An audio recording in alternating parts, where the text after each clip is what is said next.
দিনভর খালেদা জিয়ার সমাধিস্থলে সর্বস্তরের শ্রদ্ধা। কবর জিয়ারত করেছেন পরিবারের সদস্যরা। মন্দির, গির্জা, প্যাগোডায় প্রার্থনা, মসজিদে মসজিদে মিলাদ ও দোয়া।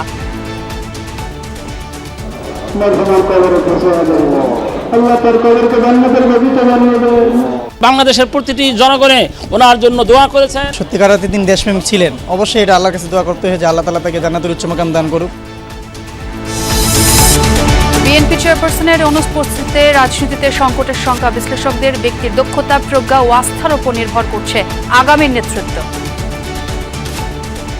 অভিজ্ঞতার সাথে তার যে প্ল্যান, সেটার একটা মিশ্রণ যদি উনি যথাযথভাবে ঘটাতে পারেন, তাহলে অপরচুনিটিটাকে উনি সামনের দিকে এগিয়ে নিয়ে যেতে পারবেন। মায়ের কাছ থেকে তো তিনি কিছু শিক্ষা নিয়েছেন অবশ্যই, তো সেটা তিনি প্রয়োগ করবেন। ছুটির দিনেও সংসদ নির্বাচনের মনোনয়নপত্র যাচাই বাছাই। অসঙ্গতির কারণে মান্না আজাদ সহ অনেকের প্রার্থিতা বাতিল। 5 জানুয়ারি থেকে আপিলের সুযোগ। তীব্র শীতে বিভিন্ন স্থানে জনজীবন স্থবির। ব্যাহত নৌযান চলাচল। ঘন কুয়াশায় শাহজালাল বিমানবন্দরে ফ্লাইট চলাচল বিঘ্নিত। যাত্রী দর্শনার্থীদের দুর্ভোগ। এলপি গ্যাসের বাজারে নৈরাজ্য। 1250 টাকার সিলিন্ডারের দাম রাখা হচ্ছে 1.5 গুণের বেশি। সিন্ডিকেটের কারসাজিতে কৃত্রিম, বলছে ক্যাব। দাম এরকম উল্টাপাল্টা হচ্ছেই, পরে আনা বন্ধ করে দিলাম, কারণ কাস্টমার বিভিন্ন মন্তব্য করে। দামটা 500 টাকা বা 550 টাকা মতন বেড়ে গেছে, তো মাসে প্রায় 1000-1100 টাকা বাড়তি খরচ। কর্তৃপক্ষের এভাবে মুখ বুজে থাকা, এগুলো কি নির্দেশ করে যে আমরা সভ্য জগতে ফিরে এসেছি?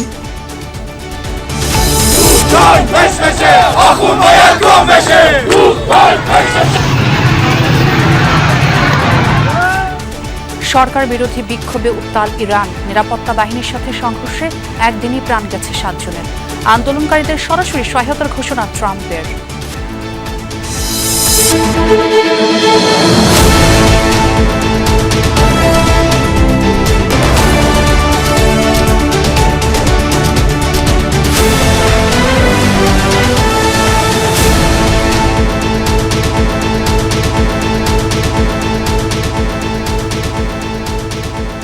আমন্ত্রণ সন্ধ্যার বাংলাদেশে। সঙ্গে আছে আমি ছোয়া খন্দকার। আর এতক্ষণ শিরোনাম দেখছিলেন। ছুটির দিন সকাল থেকেই বেগম খালেদা জিয়ার সমাধিস্থলে শ্রদ্ধা নিবেদন হাজারো মানুষের। বিএনপি নেতাকর্মী থেকে শুরু করে সাধারণ মানুষের পাশাপাশি এদিন শ্রদ্ধা জানাতে আসেন জিয়া পরিবারের সদস্যরাও। শ্রদ্ধা ও স্মৃতিচারণে আজ শেষ হচ্ছে 3 দিনের রাষ্ট্রীয় শোক। তবে বিএনপির দলীয় শোক কর্মসূচি চলবে আরও 4 দিন। বেগম খালেদা জিয়ার মৃত্যুতে 3 দিনের রাষ্ট্রীয় শোকের শেষ দিন। শুক্রবার ভোরের আলো ফুটতেই কুয়াশার চাদর ভেদ করে জিয়া উদ্যানে সমাধি কমপ্লেক্সে আসতে থাকেন শত শত মানুষ। শ্রদ্ধা ভক্তিতে তারা স্মরণ করেন স্বামীর পাশে শায়িত 3বারের সাবেক প্রধানমন্ত্রীকে। নেতাকর্মীরা বলছেন, বেগম খালেদা জিয়ার আদর্শকে লালন করতে জিয়া উদ্যানের এই সমাধি কমপ্লেক্স এখন জাতির জন্য অত্যন্ত গুরুত্বপূর্ণ। দেশ ছাড়িয়ে সারা বিশ্বে ওনার সুনাম আছে। একটা আবেগের জায়গা, আরেকটা হচ্ছে আনন্দের, যে আমাদের দুজন নেতা, আমাদের প্রাণপ্রিয় দুজন নেতাই একসাথে। আমার মার মতো, আমার মার নাম খালেদা, আমার মা আমি মনে করি। ওনার মতো নেত্রী আমরা পেয়েছি, উনি যে সম্মান পেয়েছে, আল্লাহ ওনাকে জান্নাতবাসী করুক। এদিন খালেদা জিয়ার প্রতি শ্রদ্ধা জানাতে আসেন ছোট ছেলে আরাফাত রহমানের স্ত্রী শামিলা রহমান, নাতনি জায়মা রহমান সহ পরিবারের সদস্যরা। জিয়ারত শেষে কিছু সময় নীরবে দাঁড়িয়ে দোয়া ও মোনাজাতে খালেদা জিয়ার মাগফিরাত কামনা করেন তারা। তৈরি হয় শোকের আবহ। বেলা গড়ালে সমাধিস্থলে আসেন কেন্দ্রীয় নেতৃবৃন্দ ও আগামী নির্বাচনে বিভিন্ন আসনে বিএনপি মনোনীত প্রার্থী, কর্মী ও সমর্থকরা। খালেদা জিয়ার আদর্শে দেশ গড়ার প্রত্যয় জানান তারা। আজকে গণতন্ত্রের দ্বার প্রান্তে বাংলাদেশ, উনি দেখে যেতে পারলেন না, এটার সবচেয়ে বড় দুঃখ। তাকে স্লো পয়জনের মাধ্যমে হত্যার উদ্দেশ্য ছিল, সেটাই আজকে হয়েছে। এই হত্যার দায় আওয়ামী লীগ, শেখ হাসিনা এড়াতে পারবেন না। তিনি ব্যক্তিগতভাবে যে সমস্ত গুণের অধিকারী ছিলেন, বিনয়ী ছিলেন, প্রতিহিংসার রাজনীতির বাইরে ছিলেন। যতটুকু প্রাপ্য আছেই যে আমরা তার জন্য তার কাজকে মনে প্রাণে ধারণ করে, তার আদর্শকে ধারণ করে আমরা সামনের দিনে পথ চলি। এর আগে সকালে খালেদা জিয়ার সমাধিস্থলে শ্রদ্ধা জানায় বিজিএমইএ সহ বিভিন্ন পেশাজীবী সংগঠন। বাদজুমা মসজিদে মসজিদে খালেদা জিয়ার মাগফিরাত কামনায় মিলাদ শেষে দোয়া করা হয়। চেয়ারপারসনের মৃত্যুতে বিএনপির দলীয় শোক কর্মসূচি চলবে আরও 4 দিন। তানজিম শাফিন, যমুনা নিউজ, ঢাকা। বাংলাদেশের প্রথম 5D AI ইনভার্টার যুক্ত সর্বোচ্চ বিদ্যুৎ সাশ্রয়ী যমুনা এয়ার কন্ডিশনার। খালেদা জিয়ার রুহের মাগফিরাত কামনায় তার কবর জিয়ারত করতে জিয়া উদ্যানে যাওয়ার কথা রয়েছে ছেলে তারেক রহমানের। এ বিষয়ে আরও জানবো, আমার সহকর্মী সুমাইয়া ঐশী আমার সঙ্গে যোগ দিয়েছেন। ঐশী, তারেক রহমান কখন নাগাদ জিয়া উদ্যানে পৌঁছাবেন এবং নিরাপত্তা ব্যবস্থায় কোনো পরিবর্তন দেখছেন কিনা? সম্ভবত যারা জড়ো হয়েছেন তাদের আস্তে আস্তে সরে যাওয়ার নির্দেশনা দেওয়া হয়েছে। নির্দেশনা দেওয়া হয়েছিল বিকালের বেশ কিছুটা পর। এখন 7টা বাজার সঙ্গে সঙ্গে আসলে যারা ভেতরে ছিলেন প্রত্যেককে এখান থেকে চলে যাওয়ার জন্য অনুরোধ করা হচ্ছে, নির্দেশ দেওয়া হচ্ছে। আপনি হয়তো পুলিশের বেশ কিছু হুইসেলের শব্দ শুনতে পেয়ে থাকবেন। আসলে সবাই যারা যারা ভেতরে আছেন তাদেরকে আসলে বের করে দেওয়ার বা প্রস্থান করার জন্য পুলিশ ভীষণভাবে তৎপর এবং যারা নিরাপত্তা কাজে আছেন তারা ভীষণভাবে তৎপর। এখন কিন্তু নতুন করে কেউ ঢুকতে পারছেন না, তবে খুব যেহেতু একদম অনেক দূর থেকে অনেকেই আসছেন শুধু একটি নজর দেখার জন্য, অনেকেই বহুক্ষণ ধরে অপেক্ষা করছেন। প্রচণ্ড ভিড়ের মাঝখানেও অনেকে সুযোগ খুঁজছিলেন ভেতরে প্রবেশ করবার। দু একজনকে আসলে বিশেষ সেই মানবিক বিবেচনায় প্রবেশাধিকার দেওয়া হচ্ছে। তবে আসলে একদম সাধারণ পর্যায়ে যদি বলি, সেই পর্যায় থেকে আসলে এখন ভিড়কে নিয়ন্ত্রণ করা হচ্ছে। এবং যেমনটি আমরা দেখতে পাচ্ছি কবরের সামনে থেকে আসলে যারা ছিলেন সাধারণ মানুষ বা নেতাকর্মী তাদেরকে চলে যাওয়ার জন্য পুলিশ তৎপর হয়ে আছে। একই সঙ্গে যে ফুলের পুষ্পস্তবকগুলো ছিল বা ফুলের যে শ্রদ্ধাঞ্জলিগুলো ছিল সেগুলো পরিষ্কার করা হচ্ছে। তারেক রহমান ঠিক কোন মুহূর্তে এসে পৌঁছবেন একদম নির্ভুল তথ্য আসলে এই মুহূর্তে দেওয়া কঠিন, কারণ আপনি জানেন যে গুলশানে মিলাদ মাহফিলে ছিলেন বেগম খালেদা জিয়ার, সেখান থেকে তিনি এখানে আসবেন। তবে এখনো পর্যন্ত আসলে তিনি এসে পৌঁছননি। অবশ্য যারা যারা ভেতরে আছেন তারা বারবারই বলা হচ্ছে পুলিশের পক্ষ থেকে যে গণমাধ্যম কর্মী ব্যতীত এখানে সাধারণ মানুষ তাদেরকে সরে যেতে বলা হচ্ছে। এরই মধ্যে কবরস্থানের যে অংশটি সেটি কিন্তু ফাঁকা করে দেয়া হয়েছে এবং বর্তমানে কিন্তু আমরা যতদূর জানতে পেরেছি যে তিনি ধানমন্ডি পর্যন্ত এসেছেন, যদিও কিছুক্ষণের মধ্যে তিনি হয়তো পৌঁছে যাবেন সেই তথ্য আমাদের কাছে আছে। এখন কিন্তু সাধারণ মানুষ যারা আছেন তারা তাদেরকে যথাসম্ভব পুলিশ চেষ্টা করছেন সরিয়ে দিতে। নিরাপত্তার জায়গাটি একদম সর্বপ্রথমে বিবেচনা নেওয়া হচ্ছে। কিছুক্ষণের মধ্যে তারেক রহমান প্রবেশ করলে আসলে তখনকার চিত্র আমি আপনার মাধ্যমে দর্শকদেরকে দেখাতে পারবো। অবশ্যই সে খবরও জানবো। অনেক ধন্যবাদ। সাবেক প্রধানমন্ত্রী এবং বিএনপি চেয়ারপারসন বেগম খালেদা জিয়ার রুহের মাগফিরাত কামনায় আজ জুমার নামাজের পর দেশের সব মসজিদে মিলাদ ও বিশেষ দোয়া করা হয়। জাতীয় মসজিদ বায়তুল মোকাররমে মোনাজাত পরিচালনা করেন খতিব। এছাড়া বেগম খালেদা জিয়ার আত্মার শান্তি কামনায় বিশেষ প্রার্থনা হয়েছে ঢাকেশ্বরী জাতীয় মন্দির সহ দেশের প্রধান প্রধান মন্দির, গির্জা ও প্যাগোডায়।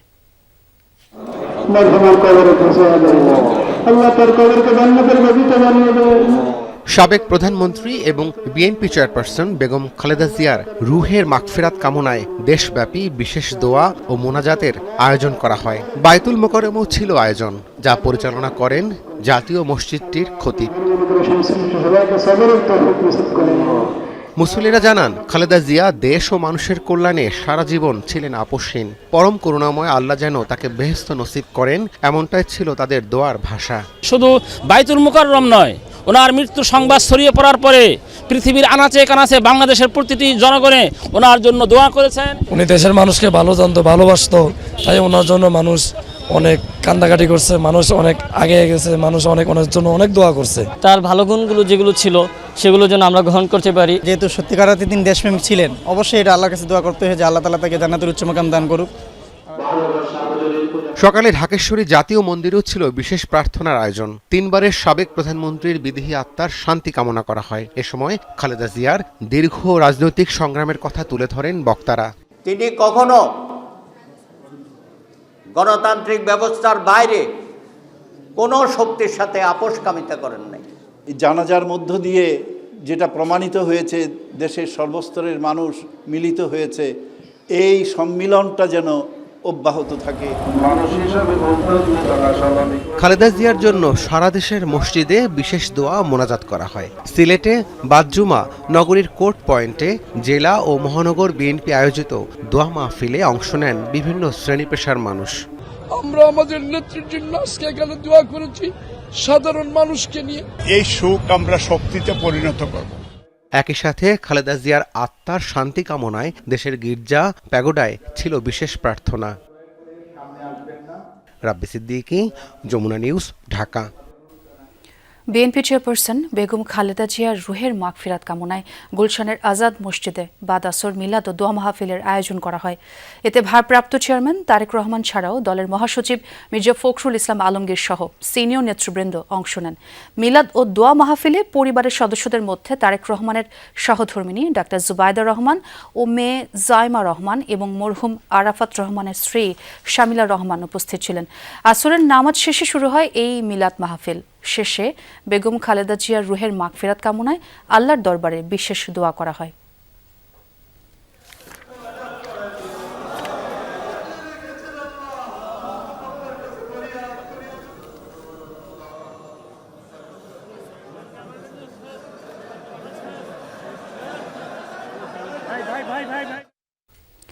বাংলাদেশে রাজনীতির নেতৃত্বের পালা বদল হয়েছে অনেক, তবে এবারের চিত্রটা একেবারেই ভিন্ন।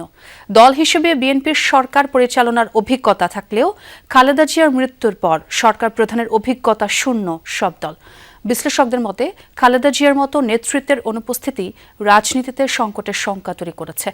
আগামীতে যারাই দেশ ও দল পরিচালনায় যুক্ত হবেন তাদের স্মরণে রাখতে হবে বিগত রাজনৈতিক ইতিহাস। মোকাবেলা করতে হবে মানুষের আস্থা অর্জন, ব্যক্তি নেতৃত্ব এবং সুশাসন প্রতিষ্ঠার মতো চ্যালেঞ্জ। আহমেদ রেজা জানাচ্ছেন বাকিটা।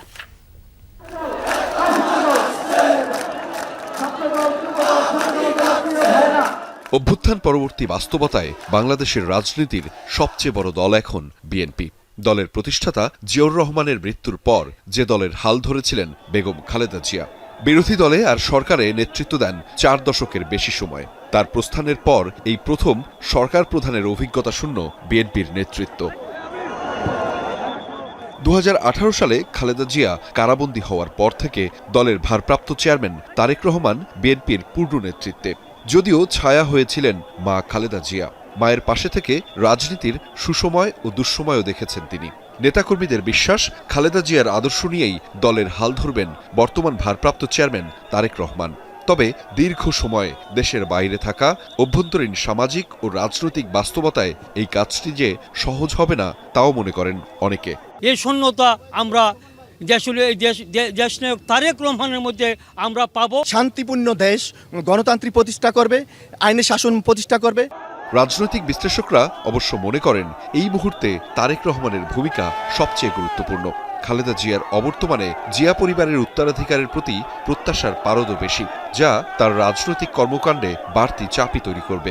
অভিজ্ঞতার সাথে তার যে প্ল্যান সেটার একটা মিশ্রণ যদি উনি যথাযথভাবে ঘটাতে পারেন, তাহলে উনি হচ্ছে গিয়ে এই যেটা বললাম যে প্রত্যাশার চাপটা এবং যে চ্যালেঞ্জটা সেটাকে উনি সত্যিকার অর্থে ওভারকাম করে অপরচুনিটিটাকে উনি সামনের দিকে এগিয়ে নিয়ে যেতে পারবেন। তার মধ্যে পরিপক্কতা এবং অভিজ্ঞতা দুটো জিনিসেরই সমন্বয় আছে, সবাই দাবি করছে তাই। তার মা যতদিন জীবিত ছিলেন, মায়ের কাছ থেকে তো তিনি কিছু শিক্ষা নিয়েছেন অবশ্যই, তো সেটা তিনি প্রয়োগ করবেন আমার ধারণা, এবং তিনিও এটার সাথে আবার নতুন কিছু যুক্ত করবেন। 2007-এর পর থেকে রাজনীতির আলোচনায় স্পর্শকাতর বিষয় ছিল -2 ফর্মুলা। ঘটনা প্রবাহে এটাই এখন বাংলাদেশের বাস্তবতা। রাজনীতির এমন মেরুকরণে এর আগে কখনো পড়েনি বাংলাদেশ।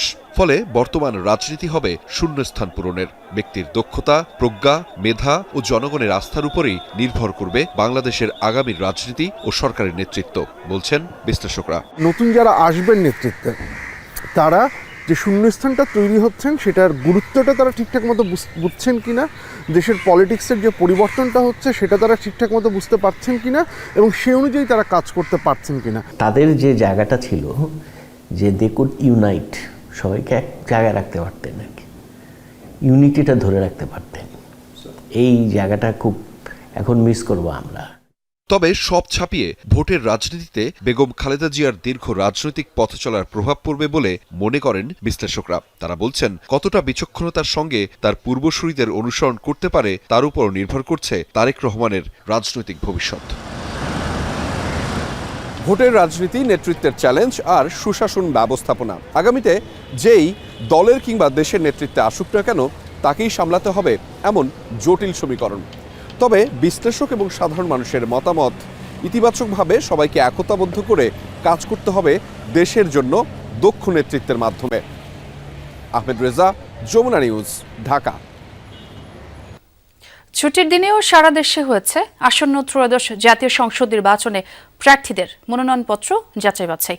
যাচাইয়ে এই পর্যন্ত বাতিল হয়েছে বগুড়া 2 আসনে নাগরিক ঐক্যের সভাপতি মাহমুদুর রহমান মান্না এবং কক্সবাজার 2 আসনে জামায়াতের সহকারী সেক্রেটারি জেনারেল হামিদুর রহমান আজাদের প্রার্থিতা। তবে তারা আপিল করতে পারবেন। শুক্রবার সাপ্তাহিক ছুটির দিন রংপুরে জেলা প্রশাসকের সম্মেলন কক্ষে সকাল 10:30 থেকে শুরু হয় মনোনয়নপত্র যাচাই বাছাই। এ সময় এনসিপির সদস্য সচিব ও নেতাকর্মীরা জাতীয় পার্টিকে নির্বাচনে অযোগ্য ঘোষণার দাবি জানান। এতে উভয় পক্ষের মধ্যে বেশ কিছুক্ষণ চলে হট্টগোল। আমরা মৌখিকভাবে আমাদের আপত্তি জানিয়ে রেখেছি। যদি আইনগত জায়গা থেকে এবং লিখিতভাবে আপত্তি জানানোর সুযোগের ব্যাপারে আমাদের কাছে কোনো ধরনের সুযোগ উপস্থিত হয়, আমরা অবশ্যই আমাদের পক্ষ থেকে ফরমালি সে সময়টাতে আপত্তি উত্থাপন করব। এটা নিয়ে আমরা কোনো শঙ্কিত নই। আমরা মাঠে মানুষের ভোট প্রার্থনা করতেছি। ভোট দিয়ে যদি আমাদেরকে নির্বাচিত করে নিয়ে আসে, সেটাই আমাদের হবে সুচিন্তিত বিজয়। যদিও উভয়ের মনোনয়নপত্র বৈধ ঘোষণা করেন রিটার্নিং কর্মকর্তা। 1% ভোটারের স্বাক্ষরে গড়মিল, হোল্ডিং ট্যাক্স ও টেলিফোন বিলের বকেয়া পরিশোধ না করায় রংপুর 3 আসনের 3 জনের প্রার্থিতা বাতিল হয়। বৈধ ঘোষণা করা হয় 7 প্রার্থীর মনোনয়নপত্র। 3 জন প্রার্থীর মনোনয়ন বাতিল হয়েছে এবং 7 জন প্রার্থীর মনোনয়নপত্র বৈধ বলে বিবেচিত হয়েছে। আবারও হোঁচট খেয়েছেন নাগরিক ঐক্যের সভাপতি মাহমুদুর রহমান মান্না। বগুড়া 2 আসনে হলফনামায় স্বাক্ষর ও তারিখে গড়মিল থাকায় বাতিল করা হয় তার মনোনয়ন। যাচাই বাছাই কার্যক্রমে কক্সবাজার 1 আসনে বৈধ ঘোষণা করা হয় বিএনপি প্রার্থী সালাউদ্দিন আহমেদের মনোনয়ন। কক্সবাজার 2 আসনে জামাত মনোনীত হামিদুর রহমান আজাদের প্রার্থিতা বাতিল করা হয়। আইনানুগভাবে সকল কিছু সম্পন্ন হয়েছে, আমি প্রত্যক্ষ করেছি। নির্বাচনের মাঠে আমরা সকল প্রার্থীকে স্বাগত জানাই। ব্রাহ্মণবাড়িয়া 2 আসনে স্বতন্ত্র প্রার্থী রুমিন ফারহানা সহ 11 প্রার্থীর মনোনয়ন বৈধ ঘোষণা করেছেন রিটার্নিং কর্মকর্তা। এছাড়া জেলার 3টি আসনে 6 জনের প্রার্থিতা বাতিল করা হয়। রাজনীতিতে কিন্তু তকদিরের বাইরে কিছু হয় না। হ্যাঁ, ভীষণ রকম ভাগ্য এখানে কাজ করে। সো আমার ভাগ্যে ঠিক ওটাই ঘটছে যেটা আমার বাবার সাথে 73-এ ঘটেছিল। কুমিল্লায় 11টি আসনের মধ্যে 6টির মনোনয়নপত্র যাচাই শেষ হয়েছে। বাকি 5টি আসনের যাচাই বাছাই শনিবার সকালে কুমিল্লা 1 আসনে 12 জনের মধ্যে 5 জনের প্রার্থিতা বাতিল করা হয়। কুমিল্লা 4 আসনে বিএনপি প্রার্থীর বিরুদ্ধে তথ্য গোপনের অভিযোগ তোলেন এনসিপির দক্ষিণাঞ্চলের মুখ্য সংগঠক হাসনাত আব্দুল্লাহ। বরিশালে কয়েকটি আসনে হয়েছে মনোনয়নপত্র যাচাই বাছাই। 4, 5 ও 6 আসনে মনোনয়নপত্র বাছাই 21 জনের মধ্যে 2 জনের বাতিল এবং 2 জনের প্রার্থিতা স্থগিত হয়েছে। 3টি আসনের মধ্যে আমরা 2টা স্থগিত রেখেছি আর 2টা বাতিল হয়েছে, আর বাকিদের বৈধ বলে গণ্য করা হয়েছে। 4 জানুয়ারি পর্যন্ত চলবে যাচাই বাছাই কার্যক্রম। 20 জানুয়ারি পর্যন্ত প্রার্থিতা প্রত্যাহারের সুযোগ রয়েছে। প্রতীক বরাদ্দের পর শুরু হবে আনুষ্ঠানিক প্রচারণা। রাহিম সারোয়ার, যমুনা নিউজ। শীতের তীব্র দাপটে পর্যুতস্ত সারা দেশ। ঘন কুয়াশা আর হাড় কাঁপানো ঠান্ডায় সর্বত্র বেড়েছে জনদুর্ভোগ। কষ্ট বেড়েছে নিম্ন আয়ের মানুষের।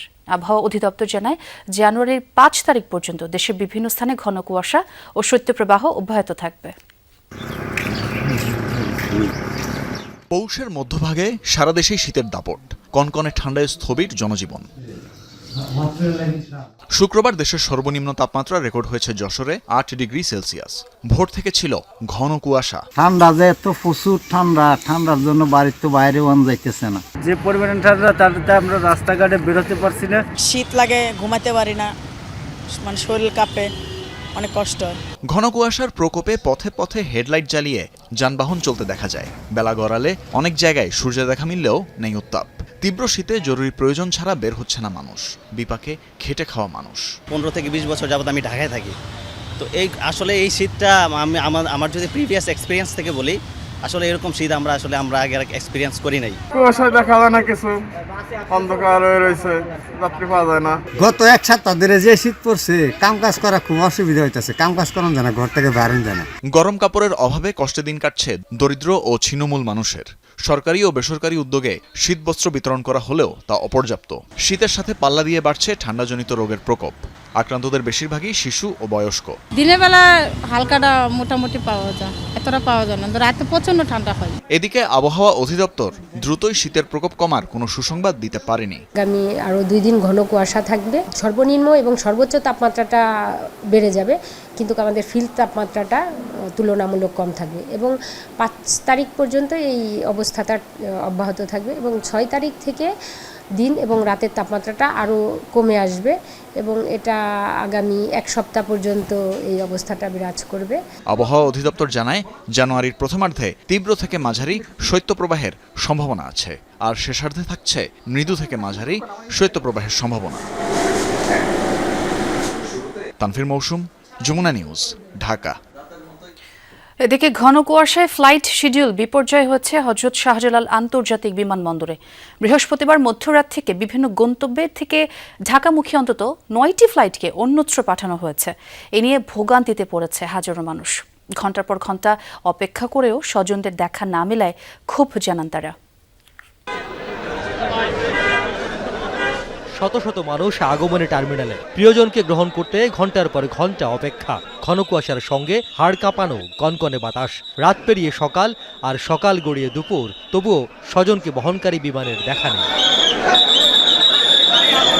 সংশ্লিষ্ট কর্তৃপক্ষ জানায়, ঘন কুয়াশার কারণে বৃহস্পতিবার মধ্যরাত থেকে বেশ কয়েকটি ফ্লাইট অবতরণ করতে পারেনি হযরত শাহজালাল আন্তর্জাতিক বিমানবন্দরে, যার মধ্যে 4টি ফ্লাইট চট্টগ্রামে, 4টি কলকাতা ও 1টি ফ্লাইটকে পাঠানো হয় ব্যাংককে। আবহাওয়ার অবস্থা বেশি খারাপ হওয়ার কারণে তারা নাকি আমার যে যাত্রী যে বিমানে আসছিল সেই বিমানটা নাকি চট্টগ্রামে গিয়ে ল্যান্ড করেছে। এমন তো কখনো দেখিনি, আজকে কেন এরকম হয়ে গেল? আমার কথা ছিল রাতে 3টা বাজে, সে ফ্লাইট এখনো নামে নাই।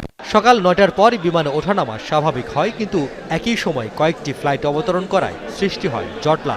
একদিকে অনেক যাত্রীর আগমন, অন্যদিকে অপেক্ষমান স্বজনদের ভিড় সামলাতে বিমানবন্দরের নিরাপত্তা কর্মীরা হিমশিম খান। শৃঙ্খলা নাই, শৃঙ্খলা যদি থাকতো তাহলে বিমানকে বাংলাদেশের বিমান আবার ইন্ডিয়া যেত ফেরত। যে গাড়ির অবস্থা মানে পার্কিংয়ের কোনো লাইন নাই, মেইন রোডের মাঝে রাইকে তারপর আইছে। ফ্লাইট শিডিউল বিপর্যয়ের কারণে গাড়ি জটের সৃষ্টি হয় পুরো বিমানবন্দর এলাকায়। দুপুরের পর ধীরে ধীরে স্বাভাবিক হয় সবকিছু। রিয়াজ রায়হান, যমুনা নিউজ, ঢাকা। 6 জেলায় সড়ক দুর্ঘটনায় প্রাণ গেছে 8 জনের, আহত হয়েছেন বেশ কয়েকজন।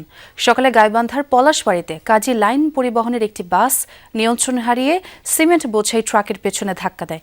এতে ঘটনাস্থলেই মারা যান বাসের হেলপার ও এক যাত্রী। আহত 10 জনকে উদ্ধার করে নেওয়া হয় হাসপাতালে। মানিকগঞ্জে সিঙ্গার হেমায়তপুর আঞ্চলিক সড়কের গেরাদি এলাকায় মাইক্রোবাস ও মোটরসাইকেলের মুখোমুখি সংঘর্ষে নিহত হয়েছেন 2 শিক্ষার্থী। পুলিশ জানায়, আশুলিয়া থেকে মোটরসাইকেলে 12 থেকে 15 জনের দল খেজুরের রস পান করতে সিঙ্গাইর যায়। ফেরার পথে ঘটে এই দুর্ঘটনা। এছাড়া শরীয়তপুর, পটুয়াখালী, নাটোর ও ময়মনসিংহে সড়ক দুর্ঘটনায় প্রাণ গেছে আরও 4 জনের। এদিকে ঘন কুয়াশায় সকালে মাদারীপুরের শিবচরে ঢাকা ভাঙ্গা এক্সপ্রেসওয়েতে বাস, পিকআপ ও কাভার্ড ভ্যানের সংঘর্ষে অন্তত 10 জন আহত হয়েছেন। পুলিশ জানায়, খুলনা থেকে ঢাকামুখী টুঙ্গিপাড়া এক্সপ্রেসের একটি বাস বন্দরখোলা এলাকায় পৌঁছালে সামনে থাকা একটি ওষুধবাহী কাভার্ড ভ্যানকে ধাক্কা দেয়। একই সময় পেছনে থাকা আরেকটি পিকআপ ধাক্কা দেয় দুর্ঘটনা কবলিত বাসটিকে। এতে বাসে থাকা অন্তত 10 জন যাত্রী আহত হন। এছাড়া ঘন কুয়াশার মধ্যে মুন্সিগঞ্জে ঢাকা মাওয়া এক্সপ্রেসওয়েতে গতরাত থেকে ভোর পর্যন্ত 3টি স্থানে দুর্ঘটনায় আহত হয়েছেন অন্তত 20 জন। ফায়ার সার্ভিস জানায়, গতরাতে বেজগাঁও বাস স্ট্যান্ডে দাঁড়িয়ে থাকা বাসকে ধাক্কা দেয় আরেকটি গাড়ি। রাত 1টায় চনবাড়ি ব্রিজের উপর দাঁড়িয়ে থাকা ট্রাকে পেছন থেকে বাস ধাক্কা দেয়। এদিকে ভোরে দোগাছিতে ট্রাকের পেছনে ধাক্কা দেয় এটি কাভার্ড ভ্যান। ঘন কুয়াশার কারণে পৃথক 3টি স্থানে ঢাকা মাওয়া এক্সপ্রেসওয়েতে 3টি পৃথক দুর্ঘটনা ঘটে। দুর্ঘটনায় বেশ কয়েকজন আহত হয়। ভোলায় মেঘনা নদীতে ঘন কুয়াশার মধ্যে জাহাজের ধাক্কায় ডুবে গেছে লবণ বোঝাই একটি ট্রলার। গতরাত 2:30টার দিকে এই দুর্ঘটনার সূত্রপাত। ট্রলারের মাঝি ও শ্রমিকরা জানায় বৃহস্পতিবার সকালের দিকে কক্সবাজারের কুতুবদিয়া থেকে এমভি দেলোয়ার 3 নামক ট্রলারে তারা 300 টন লবণ বোঝাই করে খুলনার জেলখানা ঘাটের উদ্দেশ্যে রওনা করেন। ভোলা সদরের তুলাতুলি এলাকায় মেঘনা নদীতে আসলে ঘন কুয়াশার মধ্যে পড়েন তারা। ওই সময় একটি জাহাজ তাদের ট্রলারে ধাক্কা দেয়। এতে ট্রলারে পানি ঢুকতে শুরু করে। তীরের কাছাকাছি পৌঁছালে ট্রলারটি ডুবে যায়। এ সময় ট্রলারে থাকা 7 আরোহী আরেকটি ছোট নৌকার সাহায্যে তীরে পৌঁছান। ট্রলার মালিকের দাবি প্রায় 50 লাখ টাকার ক্ষয়ক্ষতি হয়েছে। ডুবে যাওয়া ট্রলারটি উদ্ধারের চেষ্টা করছেন কোস্টগার্ড দক্ষিণ জোনের সদস্যরা। কুয়াশার কারণে আমি গ্যারাবি দিছি। গ্যারাবি দেওয়ার 10 মিনিট পর একটা কার্গো জাহাজ আসতেছে ওদিক থেকে, আমার পিছন থেকে আসতেছে আর কি, আচ্ছা আমারে এই কুয়াশার মধ্যে ধাক্কা দিছে। আমরা 7 জন লোক, আমরা যখন ডুবে যাইতেছি তখন আমরা কিনারে আইসা আমাদের ছোট নৌকাগুলা লইয়া এই কিনারে উদ্ধার হয়েছি। ট্রলারটি নোঙ্গর করা ছিল, পিছন থেকে একটি চলমান জাহাজ এসে ধাক্কা দেয়। ধাক্কা দেওয়ার সাথে সাথেই এখানে যে মাস্টার ছিল লবণবাহী ট্রলারের, সে বুঝতে পেরেছে যে আমার ট্রলার ডুবে যাবে। সে তাৎক্ষণিকভাবে ট্রলারটি চালিয়ে এই তুলাতলি ঘাটে নিয়ে আসে। হঠাৎ করেই অস্থির এলপিজির বাজার। 1200 টাকার গ্যাস সিলিন্ডার বিক্রি হচ্ছে 1.5 গুণের বেশি দামে। কারণ হিসেবে সরবরাহ সংকটের কথা বলছেন ব্যবসায়ীরা। বিশ্ববাজারে জাহাজ সংকটে আমদানিতে প্রভাবের কথাও বলছে কোম্পানিগুলো। যদিও এমন দর বৃদ্ধিকে অযৌক্তিকই বলছে consumer association of Bangladesh cab. অভিযোগ সরকারের নিষ্ক্রিয়তার সুযোগে বাজার অস্থিতিশীল করছে সিন্ডিকেট। মিরপুরের বাসিন্দা শাবনুর আক্তার কলি গেল মাসের শুরুতেও 12 কেজির এলপি গ্যাস সিলিন্ডার কিনেছিলেন 1450 টাকায়। নতুন বছর শুরুতে সেই একই সিলিন্ডার কিনতে গিয়ে চক্ষু চরক গাছ। সংকটের অজুহাতে দাম হাঁকা হচ্ছে 2000 টাকা। একে তো বলছে সিলিন্ডার নাই, তারপর 2000 টাকা দাম। তো আমাদের যেমন বড় পরিবার, আমাদের মাসে 2টো করে সিলিন্ডার লাগে। যেহেতু দামটা 500 টাকা 550 টাকার মতন বেড়ে গেছে, তো মাসে প্রায় 1000-1100 টাকা বাড়তি খরচ। তো আমাদের মতন চাকরিজীবী পরিবারে 1000 টাকা বাড়তি খরচ দেওয়াটা খুবই মুশকিল। নগরবাসীর দুশ্চিন্তার তালিকায় নতুন নাম এখন এলপিজির দাম। বাংলাদেশ এনার্জি রেগুলেটরি কমিশন বিইআরসির নির্ধারিত দামে 12 কেজির একটি সিলিন্ডার হওয়ার কথা 1253 টাকা। অথচ সেই দামে মিলছে না কোথাও। স্থানভেদে বিকোচ্ছে 1800 থেকে 2100 টাকা পর্যন্ত। দেশে এলপিজির 80% ব্যবহার হয় গৃহস্থালির কাজে। তাই হুট করে সিলিন্ডার প্রতি 5 থেকে 800 টাকা বৃদ্ধিতে বিপাকে সাধারণ মানুষ। যে বোতলটা এই মাসে পহেলা জ্বালাইছি ওইটা কিনছিলাম 1300, পরে গত সপ্তাহে যেটা নিয়েছি ওইটা নিয়েছিলাম 1500। আজকে গ্যাসই পাই না। বাইরে থেকে বোতল নিয়ে আমার বাইরে থেকে আনা লাগতেছে এখন বেশি দাম দিয়ে। 2000 টাকা গ্যাস চাচ্ছে আমার কাছে এখন। ভোক্তারা বলছেন 4 জানুয়ারি বিইআরসির নতুন দাম নির্ধারণের কথা। তার আগেই এই অস্বাভাবিক দাম বৃদ্ধি। ডিস্ট্রিবিউটরদের দাবি কোম্পানি থেকে বাড়ানো হয়েছে দাম, তার উপর চাহিদা মাফিক সিলিন্ডার পাওয়া যাচ্ছে না। কোম্পানি থেকে কিছুটা বাড়াইছে, ধরেন আগে এই রানিং মাসে 3 বার দাম বাড়াইছে। গ্যাস তো দেয়ই না, ওনারা কিছু পায় মনে হয় ওনারাই বেশি দামে বিক্রি করে, রাস্তায় বেশি দামে বিক্রি করে দিয়ে দেয়। আমদানিকারক প্রতিষ্ঠানগুলোর দাবি জাহাজ সংকটে বড় প্রভাব পড়ছে এই খাতে। তার উপর সম্প্রতি এলপিজি পরিবাহী বেশ কিছু জাহাজ যুক্তরাষ্ট্রের নিষেধাজ্ঞায় পড়ায় বিশ্ববাজারে পরিবহন খরচ বেড়েছে। সাপ্লাই এবং ডিমান্ডের মধ্যে একটা ডিফারেন্স হয়ে গেছে, যার জন্যই মার্কেটের প্রাইসটা বেড়ে গেছে।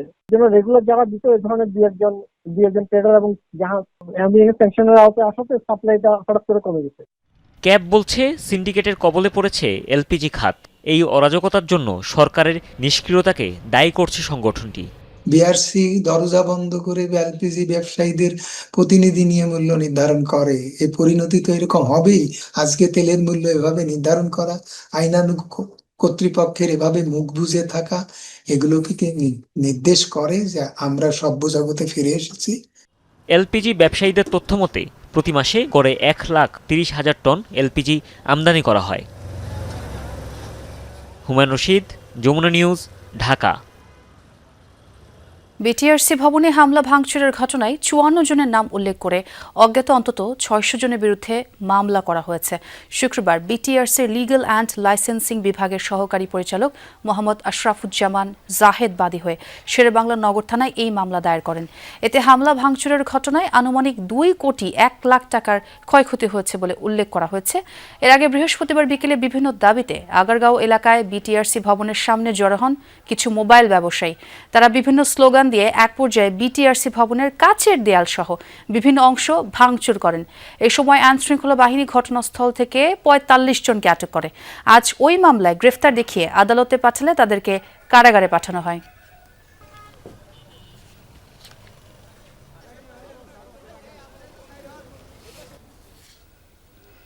রাজধানীর মিরপুরে 4 স্টার গ্রুপের অন্যতম সহযোগী 3 শীর্ষ সন্ত্রাসীকে অস্ত্র ও গুলিসহ গ্রেফতার করেছে র্যাব।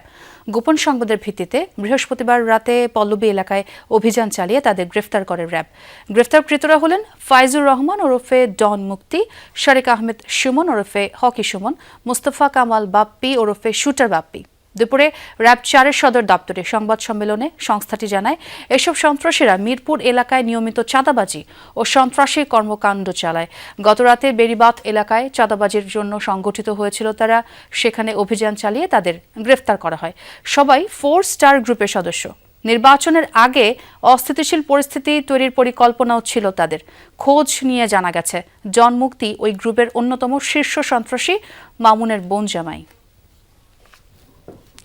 4 স্টার গ্রুপের সাথে তারা কাজ করে এবং ফার্দার ইনভেস্টিগেশনে হয়তো আমরা আরও বিস্তারিত জানতে পারবো। এদের বিরুদ্ধে একাধিক হত্যা মামলা আছে, এদের বিরুদ্ধে মাদক মামলা আছে, মারামারি জখমের বিভিন্ন মামলা আছে এদের বিরুদ্ধে, এবং এরা বিভিন্ন জায়গায় চাঁদাবাজি, আপনারা দেখতে পাচ্ছেন বিগত কিছুদিন যাবৎ বা বেশ কয়েক মাস যাবৎ বিভিন্ন জায়গায় চাঁদাবাজির যে ঘটনাগুলো ঘটছে, এই চাঁদাবাজির ঘটনার সাথে তাদের তথ্য মতে তাদের সম্পৃক্ততা পাওয়া গিয়েছে। 16 নদ নদীর জেলা জামালপুর। এই জেলার 2 নদীর নাম এক করে বিল দেখিয়ে 3 যুগেরও বেশি সময় ধরে মাছ চাষের জন্য ইজারা দিচ্ছে জেলা প্রশাসন। প্রবাহমান নদী মাদারদহকে বিল দেখিয়ে ইজারা দেয় ক্ষুব্ধ নদী পাড়ের বাসিন্দারা। জেলা প্রশাসনের নির্ধারিত জলমহলকে নদী হিসেবে চিহ্নিত করেছে পানি উন্নয়ন বোর্ড। তবে এই ব্যাপারে ক্যামেরার সামনে কথা বলতে না চাইলেও পরবর্তী ব্যবস্থা গ্রহণের কথা জানিয়েছে জেলা প্রশাসন। 1986 সাল থেকে জামালপুরের মেলান্দহ উপজেলার এই প্রবাহমান নদীটিকে জলমহাল দেখিয়ে ইজারা দিচ্ছে জেলা প্রশাসন। গেল 30 অক্টোবর 18টি জলমহালের সাথে 6 বছরের জন্য নতুন করে এটির ইজারা বিজ্ঞপ্তি দেয়া হলেও দরপত্র নেয়নি কেউ। আরএস রেকর্ড অনুযায়ী 2024 সালের 23 অক্টোবর জেলার 16টি নদ নদীর মধ্যে মাদারদহ ও সাভারিয়া দুটি আলাদা নদী দেখানো হয়। যেখানে মাদারদহ নদীকে তেঘুরিয়া উৎসমুখ থেকে পয়লা পতিতমুখ পর্যন্ত 2 কিলোমিটার দেখানো হয়েছে, আর সাভারিয়া নদী উৎস এবং পতিতমুখ দেখানো হয় যমুনায়। দৈর্ঘ্য দেখানো হয় 5 কিলোমিটার। ইজারাযোগ্য জলমহালের তালিকায় নদী দুটিকে জুড়ে দিয়ে মাদারদহ সাভারিয়া বিল আকারে দেখানো হয়। একসময় যমুনা থেকে বয়ে এসে আবার যমুনায় পতিত হওয়া নদী দুটিতে মাছ ধরতেন স্থানীয়রা। এখানে যেন কখনো ইজারা না দেওয়া হয় সেই দাবি নদীপাড়ের বাসিন্দাদের। নদী তো আমরা বিল বলি না, আমরা মাছ ধরতে পারি না, আমরা কোনো কিছু করে না, গা গোসল ঠিকই করে জন্মপর্তে মাথা ধর নদী এটা আগে মেলান্দরের আসলে ওই মেলান্দরের চার ধরে মেলান্দরেরা ওরা কোনোদিন জমা দেয় না কিন্তু ওরা মাছ মেরে খাইছে। 2-4-5 বছর ধরে বন্যা আছে, চরপত আছে, বস এই চরপত আছে, এখন সবাই খাল তো বিল। যমুনার অনুসন্ধানে দেখা গেছে মাছ চাষের নামে নদী থেকে বালু তোলায় প্রতি বছর ইজারা দেওয়ার নেপথ্যের আসল কারণ। এদিকে সাভারিয়া নামেও আলাদা বিলের কোনো অস্তিত্ব পায়নি যমুনা টেলিভিশন। এখানে বালু পড়ছে, ওটা যার দহরে তাই বেচলো, আর একজনে কিনে নিয়ে ওই আবার কাইডি ব্যস্ত আছে, এইরকম মানে চলছে। আমাদের এখানে সাবেরিয়া নামে কোনো বিল নাই, আর এই মাদারদহ নদীটাই এটাই ডাক হয়। আমরা জন্মের পর থেকেই দেখি এটা ডাক হয়, মাঝিরে ডাইকে না ওরা মাছ মারে। মাদারদহ এবং সাভারিয়া দুইটি আলাদা নদী, কিন্তু একটা দুষ্ট চক্রের কবলে পড়ে দীর্ঘদিন যাবৎ এই নদীটাকে ইজারা নিয়ে এখানে মানে ওপেন করার মতো যে নদী কেন্দ্রিক জীবিকায়নটা নষ্ট করা হয়েছে। জেলা প্রশাসনের নির্ধারিত জলমহালকে নদী হিসেবে চিহ্নিত করেছে পানি উন্নয়ন বোর্ড। ক্যামেরার সামনে কথা বলতে না চাইলেও খুদে বার্তায় পরবর্তী কার্যক্রম গ্রহণের কথা জানায় জেলা প্রশাসনের পক্ষ থেকে অতিরিক্ত জেলা প্রশাসক সুমি আক্তার। সর্বশেষ আরএস রেকর্ড অনুযায়ী মাদারদহ 2 কিলোমিটারের একটা নদী এবং সাভারিয়া 5 কিলোমিটারের একটা নদী হিসেবে তালিকাভুক্ত রয়েছে। প্রথম ইজারায় বিলটির মূল্য ধরা হয় 2,150 টাকা। বর্তমানে যা ধরা হয়েছে 2,31,250 টাকা। যমুনা থেকে বয়ে আসা এই নদীটি বর্ষাকালে খরস্রোতা হয়ে ওঠে, যদিও এখন শুষ্ক মৌসুমে মৃতপ্রায়। তবুও এটি নদী। এই নদীকে জেলা প্রশাসন বারংবার খাল দেখিয়ে ইজারা দিয়ে আসছিল। সেই ইজারার পিছনে রয়েছে বালু উত্তোলন সহ মাছ ধরার একটি গল্প। এই মাছ ধরার কারণে কিন্তু স্থানীয়রা নদীতে নামতে পারেনি। সে কারণে এই ইজারা বাতিল করে নদীকে নদীর মতো থাকতে দেওয়ার দাবি জানিয়েছেন স্থানীয়রা। সাগর ফরাজি, যমুনা নিউজ, জামালপুর। দেশের বাইরের খবর। ভারতের বিভিন্ন রাজ্যে হয়রানি নির্যাতনের শিকার হচ্ছেন কাশ্মীরি মুসলিম ব্যবসায়ীরা। হরিয়ানা, উত্তরাখণ্ড ও হিমাচল প্রদেশে পাওয়া গেছে এসব মৌসুমী ব্যবসায়ীদের হেনস্থার খবর। তাদের জোরপূর্বক ভারত মাতা কি জয় বলানোর অভিযোগ উঠেছে। কয়েকটি ভিডিও ভাইরাল হওয়ার পর উঠেছে সমালোচনার ঝড়ও। ক্ষুব্ধ কাশ্মীরের রাজনীতিবিদরা। উত্তরাখণ্ডে কয়েকজনকে আটকও করেছে পুলিশ। এক যুবককে হয়রানির এই ভিডিও ভাইরাল সামাজিক মাধ্যমে। ঐতিহ্যবাহী শালসহ শীতের পোশাক বিক্রি করতে ভারতের হরিয়ানা প্রদেশে যান কাশ্মীরের মুসলিম এই ব্যবসায়ী। তাকে নির্যাতনের ভিডিও শেয়ার করছেন জম্মু কাশ্মীরের সাংবাদিক, মানবাধিকার কর্মীরা। আরও বেশ কিছু ভিডিও ছড়িয়েছে সামাজিক মাধ্যমে। শুধু হরিয়ানা নয়, শীতকালীন পোশাকের ব্যবসা করতে গিয়ে হিমাচল প্রদেশ ও উত্তরাখণ্ডেও কাশ্মীরি মুসলিমরা হচ্ছেন হেনস্থা। এরই মধ্যে কয়েকজনকে আটকের দাবি করেছে উত্তরাখণ্ড পুলিশ। ব্যবসায়ীদের নির্যাতনের ঘটনায় ক্ষুব্ধ জম্মু কাশ্মীরের রাজনীতিকরা। সাবেক মুখ্যমন্ত্রী ফারুক আবদুল্লাহ এসব ঘটনাকে চরমপন্থী আচরণ আখ্যা দিয়েছেন। প্রতিবাদে সরব অন্যান্য রাজনীতিবিদ ও মানবাধিকার কর্মীরাও। কিছু মানুষ হিটলারের পথে হাঁটছে। তারা চায় স্বৈরশাসন কায়েম হোক। নাৎসিবাদ যেমন শেষ হয়েছিল, তেমনি আমাদের দেশেও চরমপন্থা শেষ হবে। তীব্র প্রতিবাদ জানিয়ে কেন্দ্রীয় স্বরাষ্ট্র মন্ত্রণালয়ে চিঠি দিয়েছি। বলা হয়েছে এই বিষয়ে পদক্ষেপ নিচ্ছে তারা, কিন্তু জম্মু কাশ্মীরের মুখ্যমন্ত্রী এই বিষয়ে সচেষ্ট নন। তিনি অন্য রাজ্যের মুখ্যমন্ত্রীদের কাছে উদ্বেগ জানাতে পারেন, অথচ তিনি তা করছেন না। কেন্দ্রীয় স্বরাষ্ট্র মন্ত্রণালয়কে পদক্ষেপ নেওয়ার আহ্বান জানিয়ে চিঠি দিয়েছে জম্মু কাশ্মীর স্টুডেন্ট অ্যাসোসিয়েশন। একাধিক ঘটনায় মামলাও দায়ের করা হয়েছে। গত বছর মে মাসে পেহেলগামে সন্ত্রাসী হামলার পর থেকে ভারতের বিভিন্ন রাজ্যে সহিংসতার শিকার হচ্ছেন কাশ্মীরের নাগরিকরা। হেনস্থা করা হচ্ছে শিক্ষার্থীদেরও। মুস্তফা মাহমুদ, যমুনা নিউজ। লাগাতার পঞ্চম দিনের মতো সরকার বিরোধী বিক্ষোভে উত্তাল ইরান। একদিনে নিরাপত্তা কর্মীদের সাথে সংঘর্ষে প্রাণ গেছে 7 জনের। আহতের সংখ্যা ছাড়িয়েছে অর্ধশত। আধা রাষ্ট্রীয় বার্তা সংস্থা ফার্স্ট নিশ্চিত করেছে এই তথ্য। বিক্ষোভ ক্রমে ছড়িয়ে পড়ছে নতুন নতুন অঞ্চলে। মুদ্রার রেকর্ড দরপতন আর লাগামহীন ব্যয় বৃদ্ধির প্রতিবাদে ইরান জুড়ে চলছে এই বিক্ষোভ।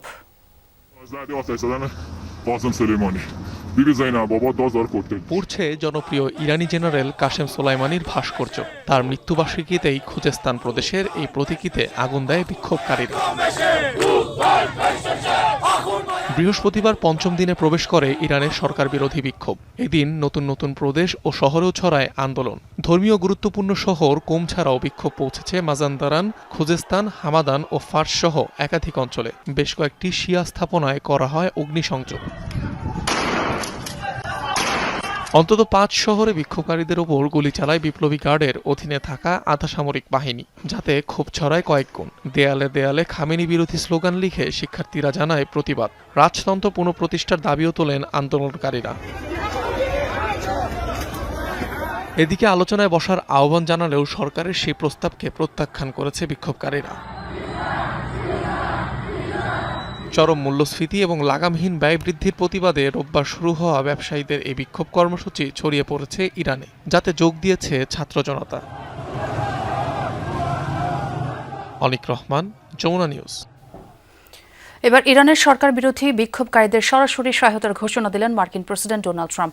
সামাজিক মাধ্যম ট্রুথ সোশ্যালে দেয়া এক পোস্টে এই ঘোষণা দেন তিনি। বলেন, ইরান সরকার যদি পুরানো নীতি অনুসরণ করে শান্তিপূর্ণ বিক্ষোভকারীদের উপর গুলি চালায় এবং সহিংসভাবে হত্যা করে, তবে যুক্তরাষ্ট্র তাদের উদ্ধারে এগিয়ে আসবে। বিক্ষোভকারীদের সহায়তায় পুরোপুরি প্রস্তুত রয়েছে যুক্তরাষ্ট্র, এমন দাবিও করেন তিনি। বিগত 5 দিন ধরে চলা এই বিক্ষোভে ইসরায়েল ও পশ্চিমাদের বিরুদ্ধে ইন্ধনের অভিযোগ করে আসছে তেহরান।